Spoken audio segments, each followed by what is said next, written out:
Hi అండి, I'm Prasanna. Welcome to my channel. ఈరోజు నేను పాలకూర పెసరపప్పు కర్రీ ఎలా ప్రిపేర్ చేయాలో నేను మీకు చూపిస్తాను. సో మనకి ఇక్కడ యూకేలో స్పినాచ్ ఇలా ఉంటుందండి, బేబీ స్పినాచ్ అనమాట. సో దాని మీద డేట్ కూడా రాసి ఉంటుంది, ఆ లోపల మనం యూస్ చేసుకోవాలి. అండ్ దీంట్లో న్యూట్రిషన్ వాల్యూస్ కూడా మనకి రాసి ఉంటాయి. కార్బోహైడ్రేట్స్, అలాగే ఫైబర్, ప్రోటీన్ కంటెంట్ ఎన్ని గ్రామ్స్ ఉందో కూడా మనకి దీని మీద రాసి ఉంటుంది. సో ఇప్పుడు మనం ఒక గ్లాస్ పెసరపప్పు తీసుకోవాలి, స్మాల్ గ్లాస్ అండి. దీన్ని మనం బాయిల్ చేసుకోవాలి. సో కంప్లీట్గా బాయిల్ చేయకూడదు, మనకి పలుకుగా అయ్యేలాగా మనం బాయిల్ చేసుకోవాలి. అలాగే మనం పాలకూరను కూడా మనం వాష్ చేసి పెట్టుకొని దాన్ని కూడా మనం బాయిల్ చేసుకోవాలి. సో ఇది చిన్నగా ఉంది కాబట్టి డైరెక్ట్గా మనం బాయిల్ చేసేసుకోవచ్చు. మనకి ఏంటంటే పెద్దగా ఉంటుంది కాబట్టి పాలకూర కట్ చేసుకొని చిన్న చిన్నగా దాన్ని అలా బాయిల్ చేసుకుంటే బాగుంటుంది.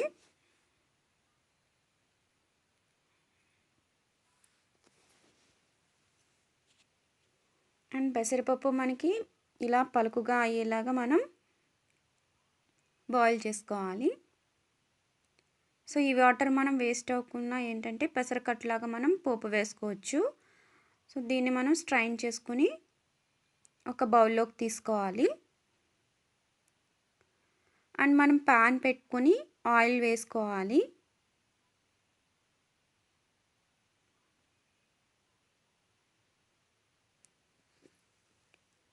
ఆయిల్ హీట్ అయ్యాక మనం జీలకర్ర యాడ్ చేసుకోవాలి.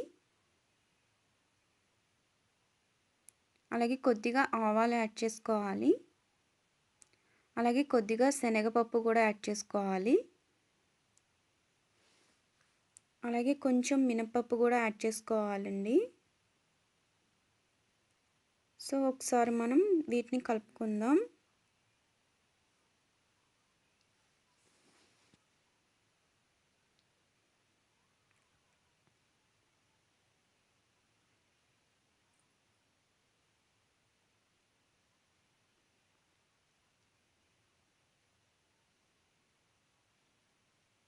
అలాగే దీంట్లో కొద్దిగా ఎండుమిర్చి కూడా మనం యాడ్ చేసుకుందాం.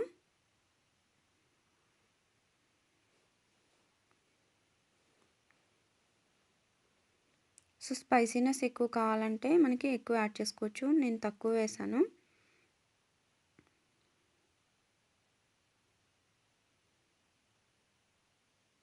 అలాగే మనం దీంట్లో ముందుగా బాయిల్ చేసి పెట్టుకున్న పెసరపప్పును కూడా మనం ఇందులో యాడ్ చేసేసుకోవాలి.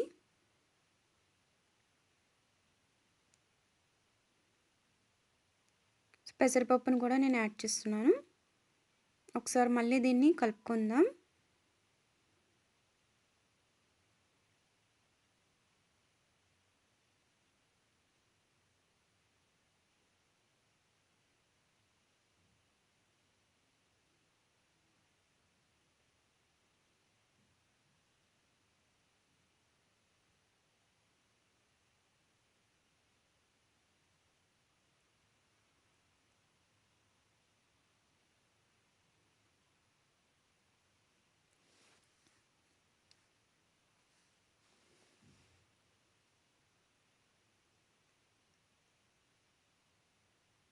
కొద్దిగా పసుపు కూడా యాడ్ చేసుకుందామండి దీంట్లో.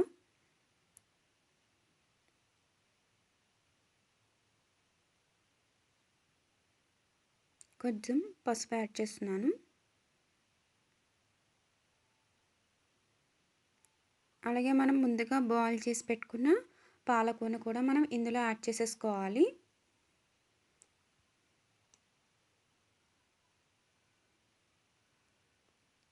సో ఒకసారి మనం దీన్ని కలుపుకుందాం. సో మనకి పాలకూరలో ప్రోటీన్, కార్బోహైడ్రేట్స్, ఫైబర్ ఉంటుంది, అలాగే ఫోలిక్ యాసిడ్ కూడా ఉంటుంది. సో హెల్త్కి మంచిది. కాకపోతే కిడ్నీలో స్టోన్స్ ఉన్న వాళ్ళు దీన్ని ఎక్కువగా తీసుకోకూడదు. సో ఒకసారి మనం కుక్ చేసుకుందాం. టేస్ట్కి సరిపడా సాల్ట్ కూడా యాడ్ చేసుకున్నాను. మనం ఆల్రెడీ బాయిల్ చేసాం కాబట్టి ఒక 5 minutes కుక్ చేసుకుంటే సరిపోతుంది. సాల్ట్ యాడ్ చేసుకుని